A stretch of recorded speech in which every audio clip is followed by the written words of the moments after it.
Hello दोस्तों, आज हम डिस्कस करने वाले हैं 5 अगस्त 2023 के शिफ्ट 1 में पूछा गया एक memory base question year base. आज दिन भर जितने भी शिफ्ट हुए दोस्तों, आज सभी शिफ्ट में ईयर बेस पजल आया, मतलब आया और पूरे 5 मार्क के लिए आया। और हर एक स्टूडेंट का ये कहना है सर कि ईयर बेस पजल हमारा टैली नहीं हुआ, काफी कैलकुलेटिव था सर, हमारा टैली नहीं हुआ। तो वही हम एक मेमोरी बेस क्वेश्चन लेके आए हैं दोस्तों आपके लिए। आरआरबी पीओ का 5 अगस्त के फर्स्ट शिफ्ट में पूछा गया ईयर बेस पजल, जो कि काफी आसान था। अगर आपको एक सही स्ट्रेटेजी अगर पता रहती थी कि उसको सॉल्व कैसा करना है, तो शायद आपका 5 मिनट के अंदर आराम से टैली हो सकता था। ठीक है, तो आज हम फर्स्ट शिफ्ट का ईयर बेस का मैं पजल डिस्कस करने वाला हूं। अगर सेकंड सेट और थर्ड शिफ्ट का भी अगर मेमोरी बेस मेरे पास आता है तो कल उसके ऊपर और एक वीडियो बनाऊंगा। ठीक है, तो स्टार्ट करते हैं दोस्तों। देखो इसका अप्रोच कैसे होना चाहिए था। हमें 8% दिए थे PQRSTUV और एक ईयर दिया था 1961 से लेके 1994 के बीच में, और हमें बेस ईयर दिया था 2021। और ये हमें ये 2021 इसीलिए दिया जाता है क्योंकि इसके हिसाब से हमें एज कैलकुलेट करने पड़ते हैं अलग अलग डिफरेंट पर्सन के। तो उसके हिसाब से हमने सबसे पहले 2021 को बेस ईयर पकड़ लिया, पर इसको कैलकुलेट करते हैं सभी पर्सन के एज, सभी साल के हिसाब से। तो इसका भी सबसे आसान एक तरीका ऐसा रहता है कि आप एक तो 1961 का एज कैलकुलेट करो बेस ईयर के हिसाब से, नहीं तो 1994 का। तो हम करेंगे 1994 का और बाद में उसको ऐड करते करते करते करते 1961 तक जाएंगे, क्योंकि जो 1994 में बॉर्न हुआ होगा ये उससे बड़ा रहेगा। तो कितने साल से बड़ा रहेगा? तो 85 और 94 का डिफरेंस जो कि रहेगा 9 साल, तो 9 साल से बड़ा रहेगा 85 वाला। तो सबसे पहले अपन 2021 का 1994 में जो बंदा बॉर्न हुआ होगा उसका साल निकाल लो, कितना साल का हुआ होगा 2021 में। तो 1994 और 2021 तब कैसे पहुंचना? तो 1994 में अगर मैं 6 ऐड करूंगा तो 2000 पहुंचूंगा, 2000 तक पहुंचूंगा सर। यहां तक 6 साल के बाद ये 2000 में 6 साल का हो जाएगा, और ये ऊपर के 21 साल मतलब 2021 ये 21, 2000 के ऊपर के 21 और यहाँ से 6 मतलब इसको देखा जाए तो ये 27 साल का हो जाएगा। ठीक है, यहाँ तक क्लियर है दोस्तों?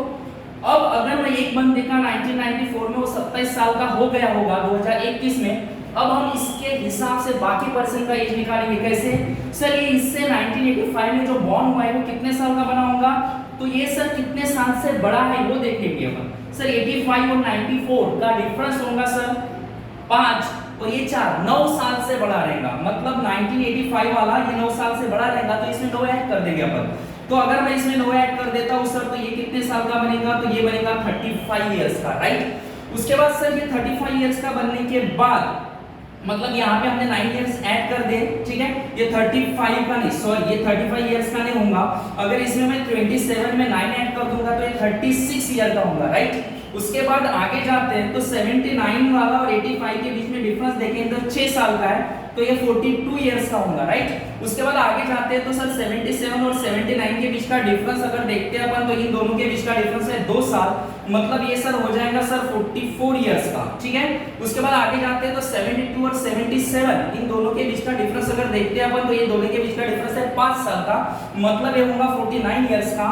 69 और 72 में सर 3 साल का डिफरेंस है, तो ये होगा 52 इयर्स का, राइट। तो ये 52 साल का हो जाएगा। और 1966 और 69 में सर 3 साल का डिफरेंस है, तो ये 55 इयर्स का होगा। और 61 और 66 में 5 साल का डिफरेंस है, तो ये 60 इयर्स का होगा। इस तरह से अपन एज बहुत फास्ट कैलकुलेट कर सकते हैं। ठीक है, बाद में एक बार हमें एज मिलने के बाद हमें बाकी इंफॉर्मेशन जो भी दी होंगी एग्जामिनर में, ये इसमें फिल करनी पड़ती है। तो देखते हैं धीरे धीरे एक एक फिल करते जाते हैं अपन। ठीक है, तो सबसे पहला वाला सेंटेंस अगर अपन रीड करते हैं तो यहाँ पे सेंटेंस दिया था हमें, 2 person born between the one who born even number year of. 2 person, 2 बंदे बॉर्न हुए किस किस के बीच में? जो भी एक बंदा इवन नंबर ईयर में पैदा हुआ होगा, एंड यू, और किसके बीच में? यू, और उसके बाद कॉमा था और यू को लगा है कॉमा, और उसके बाद आया who was born immediately before Q. मतलब सेंटेंस का कहना है कि 2 बंदे बॉर्न हुए किस किस के बीच में सर? जो भी एक बंदा इवन नंबर में पैदा हुआ होगा और यू के बीच में 2 बंदे हुए, पर यू कब बॉर्न हुआ है? क्यू के इमीडिएट बिफोर। तो देखते हैं अपन इवन नंबर वाला ईयर बोला है, एज नहीं। तो इवन नंबर वाला एज अगर देखते हैं तो एक है 1966, उसके बाद 1972 और एक है हमारे पास 1994। सर इवन नंबर के तीन तीन ईयर है, तो चलो अपन इसे पॉसिबिलिटी में लेके सॉल्व करते हैं। तो अपन नीचे से कंसीडर करते हैं, तो मैं कंसीडर कर रहा हूं कि जो भी बंदा यहाँ पे बॉर्न हुआ होगा इवन नंबर में और इसके और यू के बीच में दो बंदे, और यू कब बॉर्न हुआ है तो ये इमीडिएटली बिफोर क्यू हुआ है, तो यहाँ पे आएगा क्यू। तो एक पॉसिबिलिटी ये हुई। सर दूसरी पॉसिबिलिटी यहाँ पे आएगी, कैसे? हाँ सर, जो भी बंदा कब बॉर्न हुआ है, इवन नंबर में बॉर्न हुआ है, उसके और यू के बीच में दो बंदे, तो यहाँ पे दोस्तों देखो, अगर दो बंदे छोड़ा तो यहाँ पे भी आ सकता है यू, और दो बंदे छोड़ा तो यहाँ पे भी आ सकता है यू। मतलब 1972 की दो पॉसिबिलिटी है। चलो ये दो पॉसिबिलिटी लेके देखते हैं। तो एक बार मैंने यहाँ पे यू को रखा, और अगर यहाँ पे होगा तो सर नीचे भी यू आ सकता है, और यू कब बॉर्न हुआ है तो you immediately before Q born हुआ है, तो यहाँ पे लिख देंगे अपन क्यू। सर अभी हमने यू और क्यू को फिल किया, चलो अगला सेंटेंस रीड करते हैं। तो अगला सेंटेंस हमारे पास, the number of person born before Q same as born after W। ये सेंटेंस का मीनिंग होता है जितने लोग Q के पहले बॉर्न हुए हैं उतने ही W के बाद हुए। चलो देखते हैं। तो इसमें अगर देखते हैं तो Q के पहले कितने बॉर्न हुए हैं? 1 2 3 4 5। अगर Q के पहले 5 है तो W के बाद में कितनी चाहिए? 6। तो 1 2 3 4 5 6, ठीक है। Q के पहले 1 2 3 4 5, तो W के बाद में कितने चाहिए? 5। 1 2 3 4 5, यहां तक सही है। चलो इसमें देखते हैं। सर Q के पहले सिर्फ एक बंदा बॉर्न हुआ है, तो W के बाद भी एक ही बंदा रहेगा, ठीक है।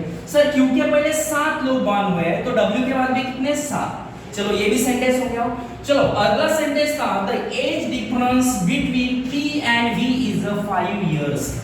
P और V के एज का डिफरेंस सर 5 साल है। P और V के एज का डिफरेंस कितना है? 5 साल। तो देखते हैं P और V के बीच का एज का डिफरेंस अगर 5 साल है, तो जहां पे W U Q बैठा है वहां पे कभी भी P नहीं हो सकता, ना V हो सकता है। तो बचे हुए ईयर देखेंगे सर, ये दो बचे, 36 27 में 5 का डिफरेंस कभी नहीं आएगा, 55 49 में 5 का डिफरेंस कभी नहीं आएगा। सर ये दो बचे सिर्फ 60 और 55। तो P और V के बीच का एज का डिफरेंस है 5 साल, पर कौन बड़ा है कौन छोटा है पता नहीं, इसीलिए फिलहाल अपन इसको P/V लिखकर छोड़ देते हैं।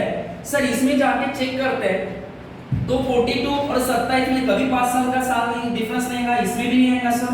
49 44 में भी कभी नहीं आ सकता 5 साल का डिफरेंस, नहीं आ सकता है। 49 और 44 इसके बीच में सर अगर देखते हैं तो 5 साल का डिफरेंस आ सकता है। तो PV इसमें सर यहाँ पे P/V, यहाँ पे P/V, और कहीं पे चांस नहीं था। वैसे इसमें देखते हैं सर, तो इसमें भी यहीं पे चांस है, 49 और 44 के बीच में ही 5 साल का डिफरेंस आता है। कौन बड़ा कौन छोटा हमें पता नहीं। चलो ये भी बैठा गया, आगे जाते हैं।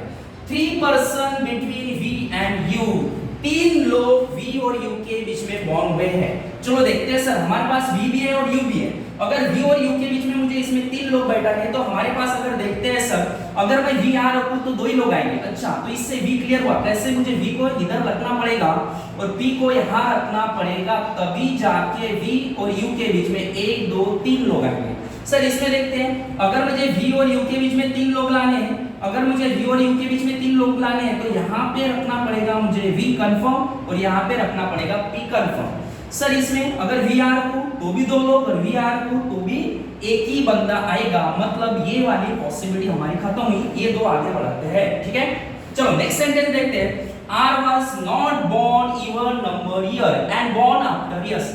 R इवन नंबर साल में पैदा नहीं हुआ है, पर किसके बाद है? यस के बाद है। चलो even number year R yes के बाद चाहिए इवन नंबर, मतलब यहाँ पे R कभी नहीं आएगा। क्यों? इवन नंबर पे बॉर्न नहीं हुआ है, और वो किसके बाद चाहिए? यस के बाद। तो सर ये है ऑड नंबर ईयर 1985, किसके बाद है? यस के बाद। इसमें देखते हैं R इवन यहाँ पे नहीं आएगा, तो R यहाँ पे आएगा, यस के बाद बॉर्न हुआ है, ठीक है, फिर हो गया ये। और लास्ट सेंटेंस है T was not born immediately after R। Sir अगर मैं इसमें T को बैठाता हूं तो इमीडिएटली आफ्टर R आ जाएगा, और T was not born immediately after R, क्योंकि हमारे पास बचा था सिर्फ T, तो ये वाली पॉसिबिलिटी खत्म। और इसमें सर T को यहां बैठा देंगे, जो कि इमीडिएटली आफ्टर R नहीं आया। तो इस तरह से दोस्तों ये हमारा टैली हो चुका था, काफी आसान था, बस आपको एक सही अप्रोच से जाना था। ऐसे ही अगर हमें सेकंड शिफ्ट का मुझे ईयर बेस का पजल मिलता है, थर्ड शिफ्ट का भी मिलता है, फोर्थ शिफ्ट का भी मिलता है, तो इसके ऊपर मैं और एक वीडियो बनाने वाला हूँ। पर इसके लिए दोस्तों आप सब कमेंट करके बताना कि आपको नेक्स्ट जो सेकंड शिफ्ट थर्ड शिफ्ट 5 अगस्त को हुई है उसके ऊपर का ईयर बेस पजल का एक्सप्लेनेशन चाहिए क्या। Thank you so much.